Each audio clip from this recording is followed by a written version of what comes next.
احنا مع بعض في فيديو مش عادي، جولة في قلب الشارع السكندري في رمضان قبل الفطار. هتشوف بعينيك الاجواء عاملة ازاي بين الناس اللي بتشتري احتياجاتها والناس اللي بتجري عشان تروح قبل المغرب والبياعين اللي صوتهم عالي اكتر من اي وقت. الحياة الشعبية في شوارع اسكندرية وروح رمضان الحقيقية في الايام الاخيرة منه، مشاهد مش ممكن تعدي عليها وما تاخدش بالك منها. هنشوفها مع بعض في المنشية ومحطة مصر ومحرم بك. يلا نغوص جوه شوارع اسكندرية ونعيش مع بعض اجمل اجواء قبل الفطار. ولو كنت جديد في القناه اعمل سبسكرايب وفعل زر الجرس عشان يجيلك جديد جولاتنا ورحلاتنا اول باول. ويلا بينا بسرعه نبدا جولتنا ورحلتنا النهارده.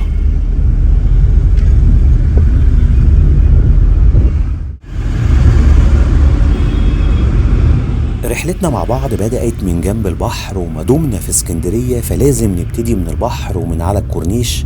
احنا موجودين في المنشية وهندخل نتفرج ونشوف الأجواء عاملة ازاي قبل العيد على طول، والناس اللي نازلة تشتري هدوم واحتياجات العيد. ولسه زي ما حضراتكم بتشوفوا في ناس موجودين او قاعدين على سور الكورنيش، وباين من بعيد هنا قلعة قايتباي. والاتجاه بالفعل اللي احنا ماشيين فيه دلوقتي هو اللي بيروح على بحري والأنفوشي وراس التين، وبيكمل مباشرة لغاية ما نوصل لقلعة قايتباي. احنا هنفضل ماشيين مع بعض كده، وبقت المنشية بالفعل على شمالنا، وقدامنا هنا النصب التذكاري الجندي المجهول، وبعديه بيكون في شارع احمد عرابي لغاية ما ندخل على ميدان المنشية، وهو ده ان شاء الله اللي هنعمله مع بعض. موجود هنا كمان مجمع المحاكم الخاص باسكندرية في مدخل المنشية. احنا هنفضل ماشيين شوية في الاتجاه اللي رايح لبحري، وبعدين هنلف ونرجع مرة تانية عشان ندخل عشان نشوف ميدان المنشية.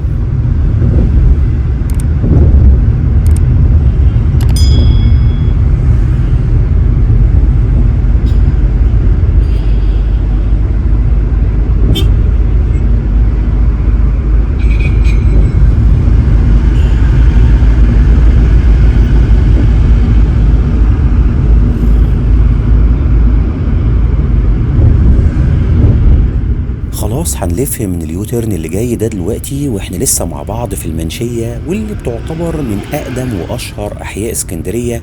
احنا في اسكندرية الشعبية والقديمة والممتعة، واللي بالفعل هتستمتع بيها جدا لو زرت اسكندرية وحبيت انك تتمشى وتتفسح في الجزء اللي احنا ماشيين فيه بين البيوت القديمة والأثرية والمباني اللي ليها تاريخ جوه المنشية. هنشوف مع بعض كم هائل من المحلات والفرشات والاستندات الملابس، ودايما الأسعار في المنشية بتكون مميزة جدا وأقل من أي مكان تاني في اسكندرية. المهم تلف وتفاصل عشان توصل لأعلى جودة بأقل سعر. لسه موجودين جنب مجمع المحاكم في المنشية، ولسه موجودين على البحر، وبنشوف الأجواء عاملة ازاي قبل المغرب ساعتين تقريبا.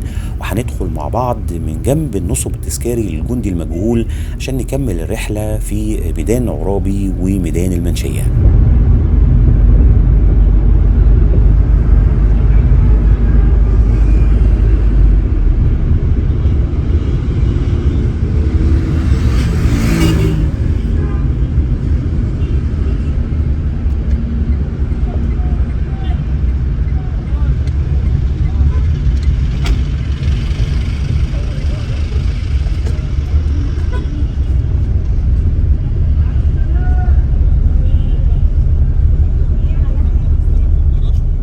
بيقطعنا دلوقتي يميننا وشمالنا شارع الغرفة التجارية، ولو دخلنا يمين من هنا هنروح على المرسي ابو العباس وهنروح على راس التين والأنفوشي، ولو دخلنا شمال من هنا هنروح على محطة الرمل وبعد كده الأزاريطة والشاطبي ونكمل على الإبراهيمية وكامب شيزار وهكذا. شايفين بقى كم كبير زي ما بقول لكم من الفراشات. احنا في منطقة حيوية وشبيهة كده بمنطقة العتبة التجارية اللي موجودة في القاهرة. كم ضخم جدا من المحلات وكم ضخم جدا من الفراشات، وكل الشوارع او الحواري الجانبية المتفرعة من المكان هنا هتلاقوا فيها برضو مجموعة كبيرة من المحلات اللي بتبيع كل حاجة تقريبا وبأسعار ملهاش مثيل. واحنا موجودين في يعني قلب الاسكندريه الشعبيه، بنشوف التاكسي اسكندريه الاصفر في الاسود المشهور هنا. لسه بنتمشى مع بعض ورايحين في اتجاه ميدان المنشيه، وهو بالفعل اللي وصلنا له دلوقتي. وقدامنا هنا المبنى التاريخي اللي هو سراي الحقانيه، والميدان هنا بيطل عليه مجموعة من الشوارع المشهورة زي شارع فرنسا وشارع السبع بنات والقائد جوهر وشارع صلاح سالم. وزي ما شايفين مبنى سرايا الحقانية بيتعمل له صيانة حاليا. والميدان هنا شهد محاولة اغتيال الرئيس الراحل جمال عبد الناصر، وشاف كمان قرار تأميم قناة السويس الشهير. اتغير اسم الميدان أكتر من مرة، من ميدان السلاح وميدان محمد علي وميدان القناصل. احنا لسه مع بعض بنشوف روح شوارع اسكندرية قبل الفطار في رمضان.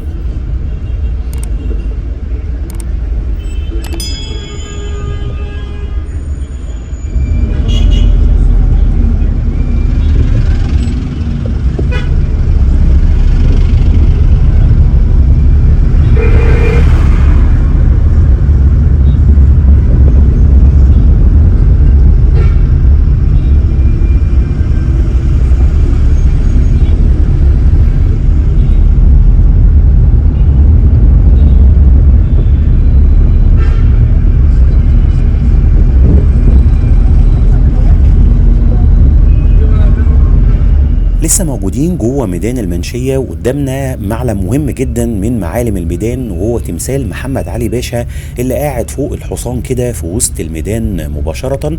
ودخلنا مرة تانية على ميدان عرابي، تشوف لسه الناس بتعمل ايه قبل الفطار بفترة قصيرة، ورايحين كده في اتجاه البحر مرة تانية. وهندخل ان شاء الله يمين، هنكون موازيين للكورنيش على شارع الغرفة التجارية، ونشوف الاجواء فيه عامله ازاي. ولو لسه موجود معايا في الفيديو، اتمنى انك تعمل لايك للفيديو عشان ينتشر بشكل كبير.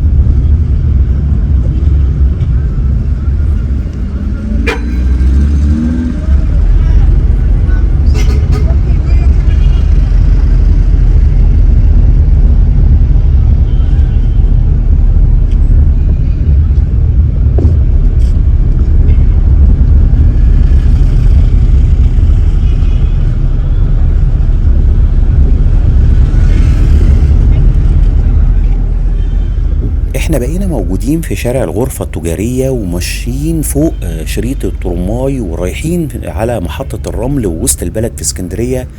يعني زي ما احنا شايفين فعلا اجواء رائعة في الشتاء في رمضان. وطبعا الشتاء عموما بيزيد كل الاماكن جمال، فما بالك بقى في وجود الشتاء في رمضان. احنا دلوقتي لسه بنشوف ايه اللي موجود جوه شارع الغرفة التجارية، وكل الشوارع اللي قدام حضراتكم اللي هي موجودة على شمالنا بتودينا للبحر، وكل الشوارع اللي موجودة على يميننا بتدخلنا على شوارع وسط البلد الممتعة، واللي كان لينا رحلة جواها واتفرجنا عليها عدد كبير جدا من الشوارع، زي شارع الشهداء اللي موجود قدام حضراتكم دلوقتي، واللي بيوصلنا لشارع سعد زغلول. ولسه موجودين جوه شارع الغرفة التجارية، ورايحين في اتجاه محطة الرمل، وهنعدي كمان شوية صغيرين على شارع النبي دانيال المشهور جدا وسط العمارات القديمة والأثرية والأوروبية اللي موجودة جوه اسكندرية.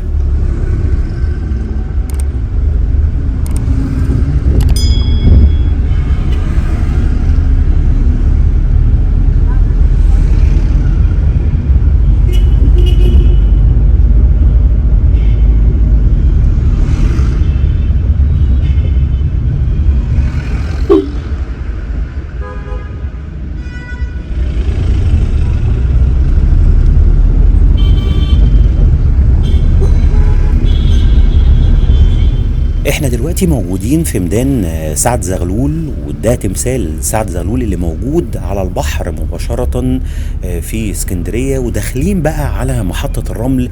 واللي دايما بقول ان اي حد هيزور ميدان محطة الرمل او منطقة محطة الرمل عموما هيقع في غرامها على طول.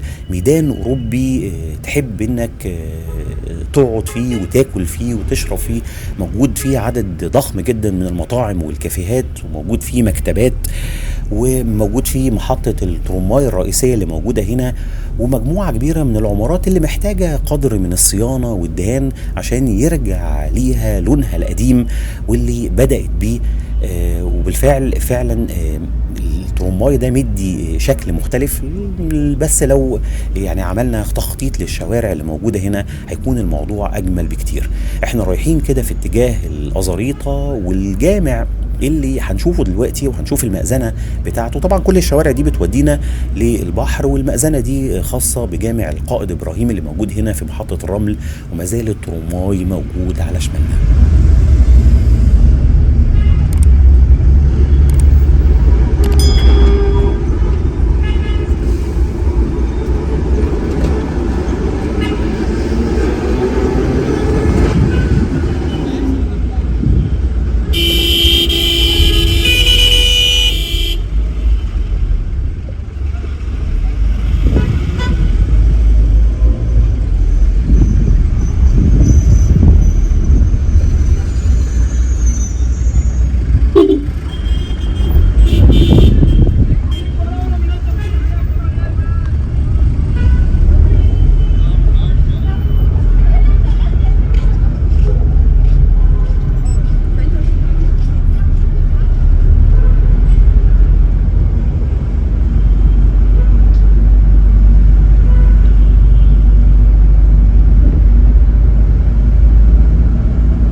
حبيت ان احنا نتمشى شوية في منطقة وسط البلد قبل ما نروح على محطة مصر، عشان نشوف برضو الناس وهم بيشتروا لبس العيد قبل انتهاء رمضان ب يعني فترة قصيرة جدا. لسه بنتمشى مع بعض، وهندخل على واحد من اشهر شوارع اسكندرية وشوارع وسط البلد، وهو شارع صفية زغلول. والشارع اللي موجود على يمنا ده هو شارع سعد زغلول اللي بيودينا مرة تانية للمنشية. لسه بنشوف شكل المكان عامل ازاي وشكل الشارع، والحناطير اللي هتلاقيها موجودة سواء كان بالنهار او بالليل. في بعض الناس اللي يحبوا يتفسحوا فسحة صغيرة كده قبل الفطار، وادي محلات العصير.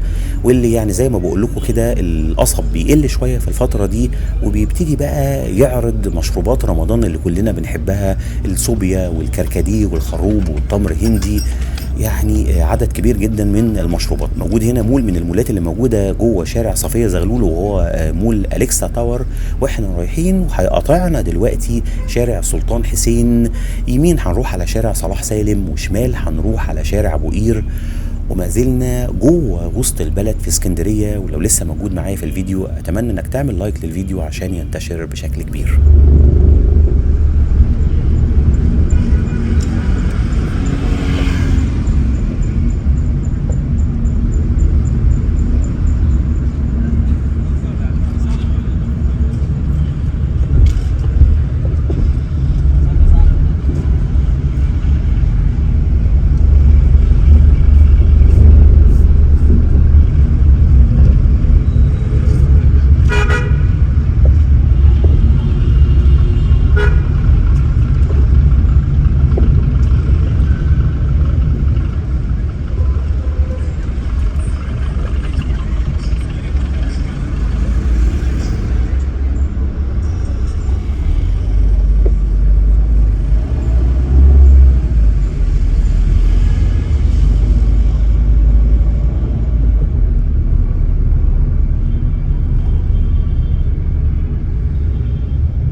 التمثال اللي احنا شايفينه مع بعض ده هو تمثال الخديوي اسماعيل. وزي ما كنا في المنشية من شوية صغيرين عند النصب التذكاري للجندي المجهول، التمثال ده كان موجود ومحطوط هناك، قعد فترة طويلة من الزمن موجود هناك، ولكنه اتشال واتحط في الجزء ده، وبقى النصب التذكاري بدون التمثال ده اللي هو عدينا عليه من شوية واحنا داخلين على المنشية.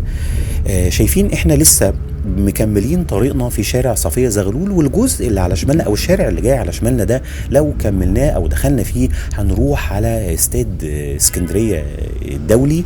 واللي هو يعتبر من معالم اسكندريه ومن المباني والاماكن الاثريه اللي موجود فيه جزء من سور اسكندريه القديم. لكن احنا كملنا شارع صفيه زغلول ورايحين بقى في اتجاه محطه مصر اللي موجوده قدام حضراتكم على طول. طبعا هي محطة القطارات المركزية في اسكندرية، وكل اللي بيزور اسكندرية ممكن ينزل في محطة من محطتين. يعني لو جاي بالقطر ممكن تنزل في محطة مصر، لكل الناس اللي عايزة تروح ناحية محطة الرمل ووسط البلد أو في بحري أو الأنفوشي أو المنشية أو الجزء ده عموما بينزل في محطة مصر. لكن اللي عايز يروح في الاتجاه التاني القريب من سموحة واللي رايح ناحية الإبراهيمية وكامب شيزار وفي الاتجاه اللي رايح لسيدي جابر هينزل في محطة القطارات الخاصة بسيدي جابر. احنا كده طالعين وعلى ميدان محطة مصر، والجزء اللي على يمنا ده في كوم الدكة. هنلف في الميدان وهندخل على واحد من الشوارع الشعبية الشهيرة جدا والمتفرعة من ميدان محطة مصر، وهو شارع شريف. ولو لسه موجود معايا في الفيديو اتمنى انك تعمل لايك للفيديو عشان ينتشر بشكل كبير.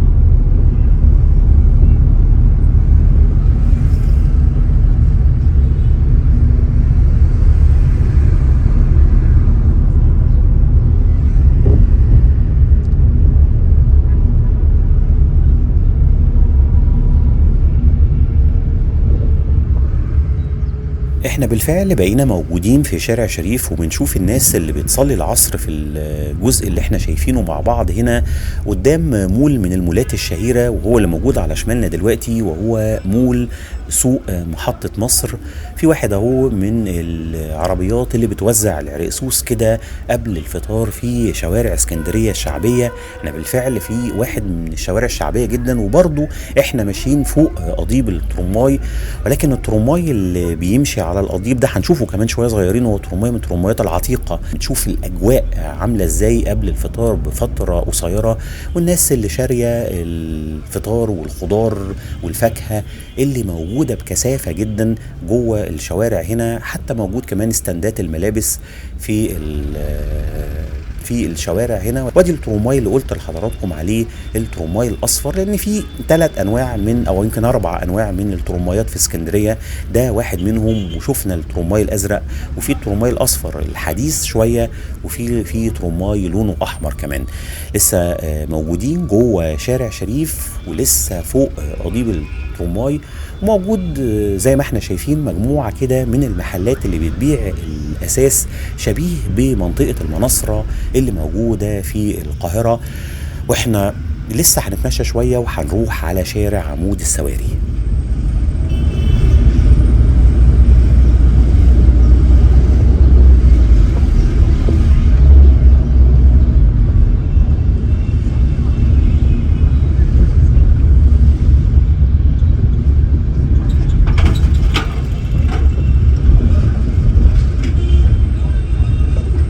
على شمالنا هنا معهد دون بوسكو، هو مدرسة ثانوية فنية إيطالية معترف بيها في مصر والخارج. مدرسة صناعية فنية إيطالية عريقة، ودي خاصة بتأهيل الشباب. طبعا أشعة الشمس شايفينها وموجودة في وشنا دلوقتي. أنا هدخل بقى مع شريط الترام اللي هنلاقي نفسنا في أجواء مختلفة تماما وإحنا داخلين على شارع عمود السواري. وعمود السواري ده هو عمود أثري روماني ويعتبر من أشهر معالم اسكندرية، واتعمل تخليد للإمبراطور دقلديانوس في القرن الثالث الميلادي، وآخر الآثار الباقية من معبد السرابيوم. لسه موجودين بقى وشايفين قد ايه عدد الفرشات اللي موجود هنا. والفعل احنا في منطقة شعبية تجارية، وتخيلوا ان الترماي بيبقى ماشي جنب الفرشات دي، يعني قريب منها جدا، يعني بيمثل خطورة شوية. فأتمنى ان يحصل عملية تنظيم للفرشات اللي موجودة هنا في شارع عمود السواري.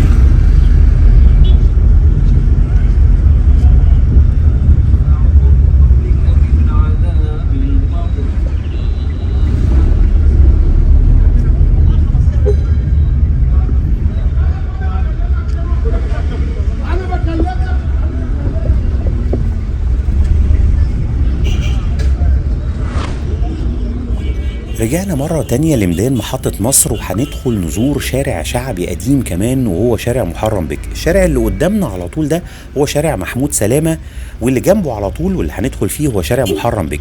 شارع محمود سلامة بامتداده بيوديك لطريق قناة السويس، وشارع محرم بك بامتداده الطويل بيوصلك برضه لطريق قناة السويس، ولكن في جزء مختلف عن شارع محمود سلامة. دخلة الشارع هنا أنا كنت قلت قبل كده إنها شبيهة شوية بشارع الفجالة في القاهرة، وإحنا ما زلنا بنتمشى فوق قضبان ترماي اسكندرية، وفي يوم رمضاني قبل الفطار، واحنا في شارع مليان بالعمارات السكنية ومليان كمان بالمحلات، وشايفين الزينة اللي بتزين الشوارع الجانبية اللي بنشوفها مع بعض في اسكندرية. هنا الشارع هنا دايما بيكون زحمة طول الوقت، ولكن طبعا شايفين قد ايه الشارع موقعه مميز وقريب جدا من محطة القطارات المركزية، وموجود هناك كمان مجموعة كبيرة من الميكروباصات، يعني قريب جدا من كل المواصلات جوه اسكندرية.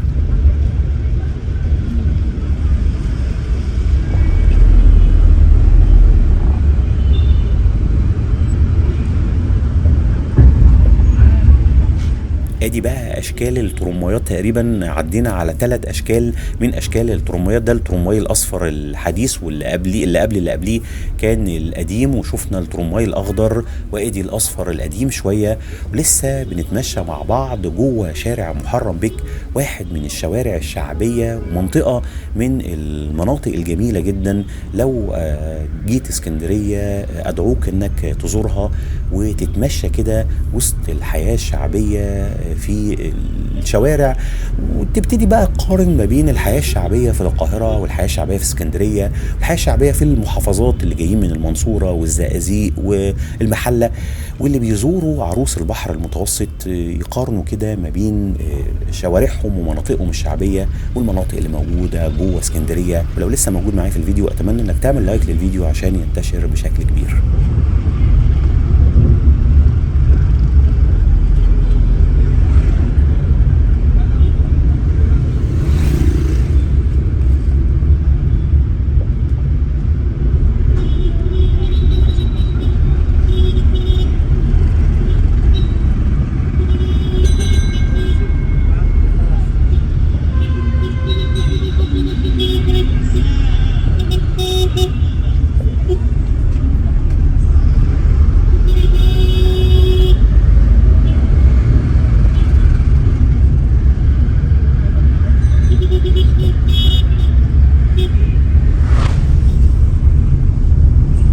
احنا سيبنا شارع محرم بيك وبقينا موجودين في شارع جرين، وهنطلع على شارع الرصافة، وهنعدي من تحت النفق اللي فوقيه موجود شريط القطر، وهيكون على شمالنا استاد اسكندرية، ورايحين في اتجاه شارع موجود فيه نادي من النوادي العريقة في مصر كلها، وهو النادي الأولمبي.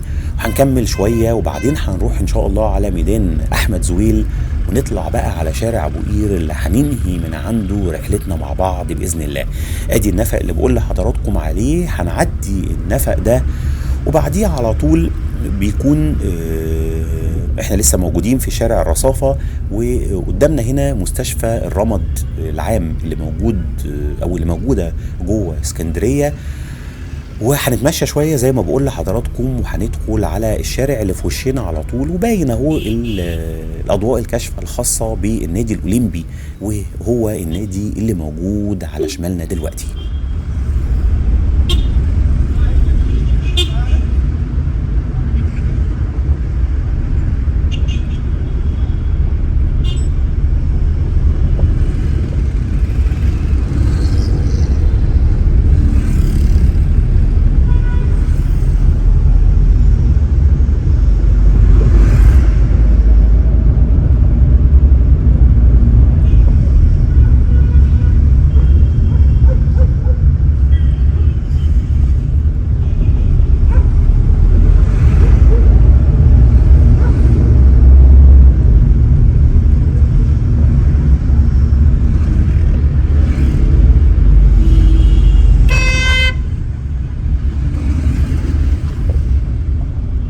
بعد ما عدينا النادي الاولمبي طلعنا على ميدان احمد زويل، واللي كان اسمه قبل كده ميدان وابور الميه، واحنا موجودين في باب شرقي في اسكندريه.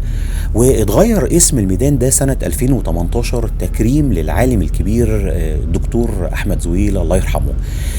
طبعا ميدان مميز جدا وواسع زي ما احنا شايفين، ومنه هندخل على شارع هيطلعنا على شارع ابو قير، الشارع المهم جدا في اسكندريه والطويل جدا، واللي يعني بيعدي عدد كبير من احياء اسكندريه. بيبتدي من وسط البلد وبيكمل لغايه كليه فيكتوريا كده، بعد كده بيكمل باسم شارع جمال عبد الناصر لغايه ما يوصل للمنتزه. شارع ابو قير هو الشارع اللي هيقاطعنا يميننا وشمالنا دلوقتي، واحنا هندخل يمين ونرجع في اتجاه وسط البلد. اتمنى ان رحلتي معاكم النهارده تكون عجبتكم، نكون شفنا فيها جزء من الحياه الشعبيه في الشارع السكندري قبل الفطار في رمضان وفي الشتاء. اتمنى ان الرحله تكون ممتعه، ولو عجبك الفيديو ما تنساش تعمل سبسكرايب وتفعل زر الجرس وتعمل لايك للفيديو عشان ينتشر بشكل كبير. وكل سنه وحضراتكم طيبين بمناسبه قدوم عيد الفطر المبارك، وشكرا لكم والسلام عليكم ورحمه الله وبركاته.